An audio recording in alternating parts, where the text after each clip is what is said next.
आप सभी का हमारे इस चैनल में स्वागत है। आप सभी लोग जानते हैं कि इस समय कोरोना नामक भयंकर महामारी चल रही है। इसको ध्यान में रखते हुए शासन की तरफ से दिशा निर्देश है कि जितने भी डीएलएड बीटीसी से जुड़े संस्थान हैं वो ऑनलाइन क्लास लेंगे। उसी को मद्देनजर रखते हुए आप लोगों के बीच में हम सोशल साइंस सब्जेक्ट लेकर आपके बीच में आया हूँ। आप सोशल साइंस में डीएलएड 2018 बैच का 2019 बैच 18 बैच लिख दिए हैं, ध्यान रखिएगा। 2019 बैच के द्वितीय सेमेस्टर, प्रथम सेमेस्टर चल रहा था, उसकी परीक्षाएं अभी स्थगित हुई हैं, उनकी परीक्षा भी होगी, उस पर आप ध्यान मत दीजिए। आप द्वितीय सेमेस्टर की पढ़ाई पर ध्यान दीजिए। तो द्वितीय सेमेस्टर देखिए, कोई भी पाठ्यक्रम उसकी जान होता है पढ़ाई का। आप किसी भी कंपटीशन की तैयारी कर रहे हो या कोई पढ़ाई कर रहे हो, तो पाठ्यक्रम आपके दिमाग में जब रहेगा तो कोई भी चीज आपको पढ़ाई जाएगी तो आपको ध्यान मानसिक रूप से आप संतुलित रहेंगे और आसानी से आप अधिगम कर सकते हैं, पढ़ सकते हैं। और बहुत कुछ खिचड़ी पका देने से पढ़ाई अच्छी तरह से नहीं हो पाती है। तो सबसे पहले हम सिलेबस पर चर्चा करेंगे। पूरे पाठ्यक्रम में क्या है सोशल साइंस में, एक परिदृश्य में जब आप देख लेंगे तो आप कहीं भटकेंगे नहीं। आपको 4 महीने का जो सिलेबस है, 2 महीने टीचिंग लेकर जो 6 महीना है, इसके पूरा सिलेबस का जो आपको दिखाई देगा। ये भी ध्यान रखिएगा कि डीएलएड में अर्थात बीटीसी के अंतर्गत द्वितीय सेमेस्टर का जो सोशल साइंस है सबसे विराट है, सबसे लंबा है। और आप जानते हैं कि सोशल साइंस कितने भागों में बटा है? 4 भागों में बटा है। एक है पहला इतिहास, दूसरा होता है भूगोल, तीसरा होता है राजनीति शास्त्र और चौथा होता है अर्थशास्त्र। तो आइए सबसे पहले इतिहास के सिलेबस हम देखते हैं। इतिहास में, हिस्ट्री में क्या क्या आपको द्वितीय सेमेस्टर में पढ़ना है। देखिए लिखा है सबसे पहला कि भारत में प्रथम साम्राज्य की स्थापना। तो भारत में सबसे पहले प्रथम साम्राज्य की स्थापना हुई जिसमें मौर्य काल को प्रमुख रूप से दर्शाया गया है। तो मौर्य काल के बारे में हमको यहाँ विस्तृत पढ़ना है और उसमें यह देखना है कि मौर्य काल की उत्पत्ति कैसे हुई, मौर्य काल की स्थापना किसने किया, मौर्य काल का अंत कैसे हो गया, साम्राज्य के अंत होने के कारण क्या थे, प्रमुख जितने भी इसमें शासक रहे होंगे उनके बारे में भी आपकी यहाँ पर चर्चा की जाएगी। जैसे आप नाम सुने होंगे, मौर्य काल में आप सुने होंगे कि अशोक है, अशोक का भी अशोक महान का नाम आता है, उनके बारे में भी यहाँ पर चर्चा होगी और उनके बारे में क्या बताया गया है, पूरी विस्तृत जानकारी आप यहाँ पर देखने को मिलेगा। इसके बाद दूसरा आपका दिया है गुप्त काल। तो गुप्त काल में भी ये सबसे महत्वपूर्ण, यहाँ से प्रश्न कई बार परीक्षाओं में डीएलएड में पूछे जा चुके हैं। तो गुप्त काल में जितने भी वंशज हैं, जितने भी शासक रहे हैं, सबके बारे में चर्चा होगी। वो चंद्रगुप्त हो या श्रीगुप्त हो या चंद्रगुप्त प्रथम हो या द्वितीय हो, किन्हें विक्रमादित्य की संज्ञा दी गई, किन्हें क्या दी गई। तो गुप्त काल भी बड़ा पाठ्यक्रम में टॉपिक है, इस पर भी हम चर्चा करेंगे। तो हो गया मौर्य काल, दूसरा हो गया गुप्त काल। तीसरा पर आएंगे जिसमें दिया है वर्धन वंश। वर्धन वंश पर भी हम लोग चर्चा करेंगे, जिसमें आप हर्षवर्धन का नाम सुने होंगे। उनके चरित्र के बारे में कई बार परीक्षाओं में पूछा गया है, उनसे जीवनी के बारे में पूछा गया है। तो जो भी इससे जुड़ा होगा यह भी आपका महत्वपूर्ण है, द्वितीय सेमेस्टर के सिलेबस के अंतर्गत दिया हुआ है।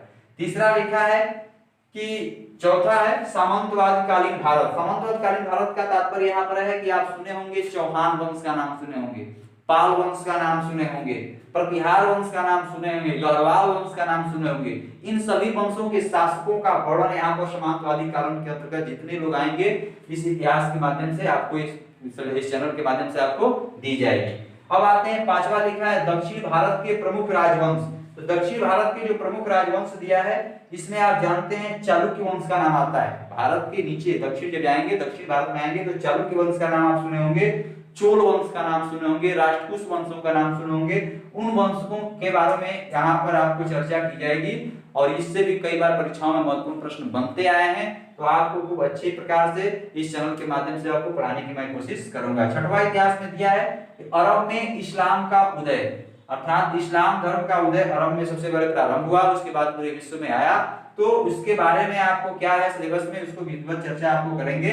और 7वें नंबर पर आपका दिया है दिल्ली का सल्तनत काल। आपका भारत में प्रथम साम्राज्य की स्थापना से लेकर के और दिल्ली के सल्तनत काल तक इतिहास के बारे में आपको चर्चा की जा रही है। दिल्ली के सल्तनत काल में आपके 5 वंश आते हैं और 5 वंशों का हम आपको जिक्र करेंगे। 5 वंश से हमेशा परीक्षाओं में प्रश्न आए हैं, डीएलएड हो या किसी भी तमाम परीक्षाओं के लिए बहुत महत्वपूर्ण प्रश्नोत्तरी भी इससे बनती है। तो इसमें जो 5 वंश है, जिसे गुलाम वंश से लेकर के जितने भी आप देख रहे हैं सबके बारे में यहाँ हम चर्चा करेंगे। और यह इतिहास के बाद, पहला पार्ट इतिहास के बाद सोशल साइंस का दूसरा पार्ट भूगोल है।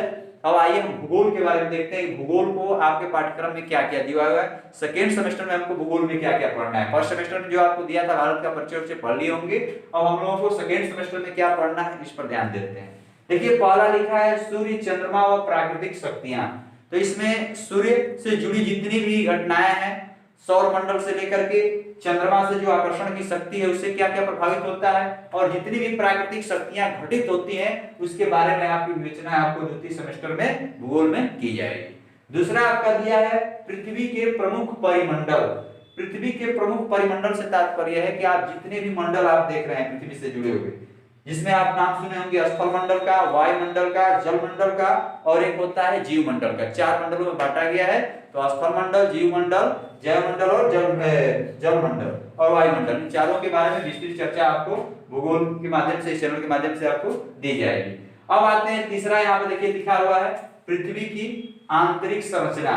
तो पृथ्वी हमारी अंदर से कैसी है, पृथ्वी के अंदर की गहराई कितनी है, कितने भागों में बांटा गया है, क्या क्या पाया जाता है, इसके बारे में इस टॉपिक के माध्यम से आपको प्रश्नोत्तरी बना करके और अच्छे विधिवत समझा करके आपको यहाँ से दिया जाएगा। फिर द्वितीय सेमेस्टर के अंतर्गत ये भी आएगा। चौथा भीगा है शैल के प्रकार। शैल का मतलब होता है चट्टान। चट्टान कितनी प्रकार की होती है, आप धरातल पर हैं तो यहाँ किस प्रकार के क्षेत्र में किस चट्टान के अंतर्गत आते हैं, चट्टानों की विशेषताएं क्या होती है, चट्टानों का आर्थिक आधार पर उसका हम क्या उपयोग करते हैं, इस तमाम बारे में, इसके बारे में हम आपको इस वीडियो के माध्यम से, इस चैनल के माध्यम से आपको देते रहेंगे। ये द्वितीय सेमेस्टर के अंतर्गत ये भी शामिल है। 5वें नंबर पर आपका दिया है ज्वालामुखी और भूकंप। ध्यान दीजिए, पृथ्वी की अंदर कुछ शक्तियां होती हैं और अंतर्जात शक्तियों के कारण कुछ क्रियाएं होती हैं, जिसमें ज्वालामुखी होता है, भूकंप होता है। यह भी प्रमुख रूप से आपको भूगोल में आपको यहाँ पर वर्णन करना है द्वितीय सेमेस्टर के अंतर्गत। 6वां लिखा है उसी स्थल मंडल के बाद आते हैं वायुमंडल के बारे में। जो परिमंडल दिया था उसका वायुमंडल है। तो वायुमंडल के पूरे संगठन के बाद का तात्पर्य हुआ कि उसमें गैसों का कैसे संगठन है, इस वायुमंडल में क्या क्या मिलकर बना हुआ है। उसके बाद एक गैस के अलग प्रकार हम पढ़ेंगे, गैसों के बाद उसको पढ़ेंगे कि गैसों का क्या प्रभाव पड़ता है, उससे जुड़ी जितनी भी तापमान है, तापमान से क्या प्रभाव पड़ता है, ग्लोबल वार्मिंग कैसे समस्या आ रही है, जितनी भी तमाम समस्याएं वायुमंडल के टॉपिक के अंतर्गत आपको देखने को मिलेगी जो सेकंड सेमेस्टर में समाहित है। 7वां लिखा है पवन के प्रकार। पवन का मतलब समझ रहे हैं, पवन का मतलब क्या होता है, हवा होती है। तो हवा भी कितने प्रकार की होती है, जो हवा भी अस्थाई होती है, एक अस्थाई होती है। तो अस्थाई हवा कितने प्रकार की होती है, अस्थाई हवा कितने प्रकार की होती है, इन तमाम बिंदुओं को जब चर्चा हम द्वितीय सेमेस्टर के अंतर्गत भूगोल में करेंगे। लास्ट आपका द्वितीय सेमेस्टर में भूगोल में दिया हुआ है जलमंडल। तो जलमंडल का विस्तार कितने क्षेत्र में है, कितने भागों में महासागर को बांटा गया है, उसके बाद कैसे सागर हैं, इनके बारे में हम चर्चा करेंगे। उसी में ज्वार भाटे उठते हैं, ये तमाम बिंदुओं पर हम चर्चा करेंगे। तो ये 2 आप पार्ट बढ़िया से देख लिए। पहले है इतिहास। इतिहास में आप इतना भारत के प्रथम साम्राज्य से लेकर के दिल्ली सल्तनत तक का द्वितीय सेमेस्टर में हमको जिक्र किया गया है, और यहाँ पर सूर्य चंद्रमा से लेकर के जलमंडल, ये सभी परिमंडलों के बारे में चर्चा की गई है। तो ये इतिहास और भूगोल हो गया। अब हम आइए आगे चलते हैं, आपको दिखाते हैं अब राजनीति शास्त्र में क्या दिया हुआ है। अब देखिए राजनीति शास्त्र में देखिए सिलेबस में क्या दिया हुआ है। राजनीति शास्त्र को नागरिक शास्त्र के नाम से भी जानते हैं। तो इसमें हम आपको चर्चा करेंगे। इसमें भी देखिए लिखा है पहले नंबर पर हमारा संविधान, अर्थात यहाँ से संविधान की शुरुआत हो जाती है।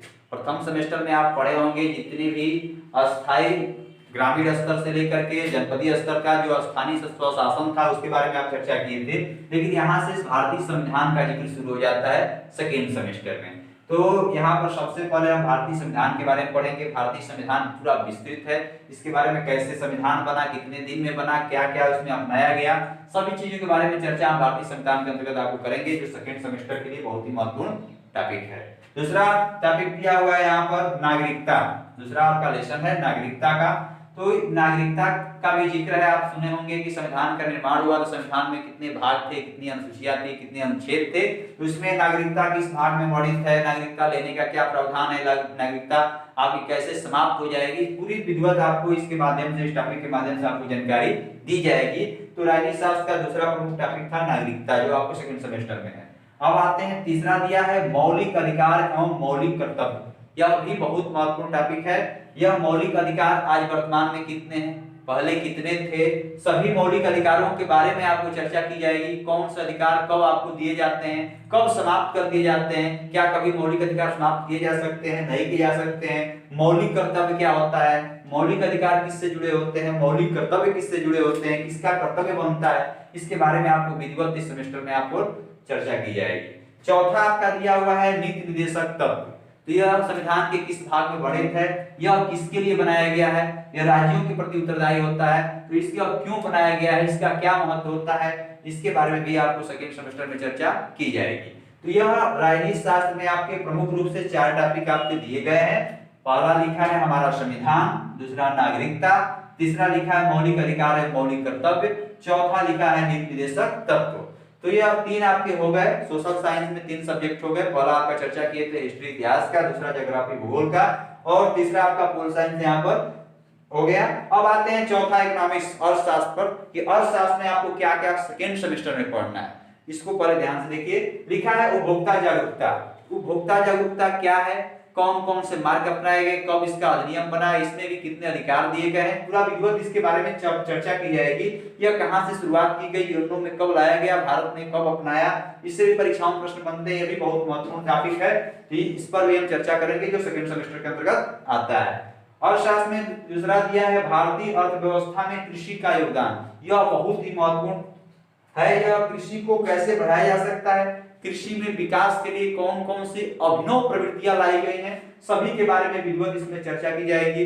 हरित क्रांति क्यों लाई गई, और क्रांतियां क्यों लाई गई, उसमें कृषि के योगदान में किस किस क्षेत्र में कैसे बढ़ोतरी की गई, कैसे कृषि के उत्पादन में बढ़ोतरी किया गया, ये सभी चीजों के बारे में आपको इसमें चर्चा की जाएगी। तीसरा लिखा है मुद्रा।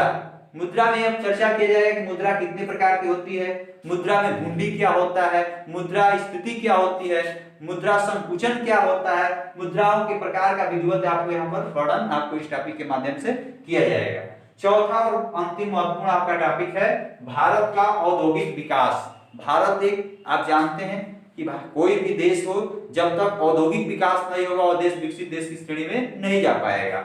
तो भारत का औद्योगिक विकास में कितनी बढ़ोतरी हुई, क्या हुई, किन किन क्षेत्रों में हुई, उसके बारे में इसमें चर्चा किया जाएगा। और भारत में कौन कौन से प्रमुख उद्योग हैं, लघु उद्योग कौन क्या कहलाते हैं, कुटीर उद्योग क्या कहलाते हैं, इसके बारे में आपको चर्चा किया जाएगा। तो ये था सेकेंड सेमेस्टर का सिलेबस 2019 बैच के लिए। ऑनलाइन क्लास यहाँ से प्रारंभ किए जाएंगे। आप हमारे चैनल को सब्सक्राइब कर लीजिएगा, जिसके माध्यम से जो भी आपको विषय और अन्य अनेक हमारे जो जुड़े हुए साथी प्रवक्तागण हैं उनके माध्यम से अनेक सब्जेक्टों के भी आपको देने की कोशिश किया जाएगा।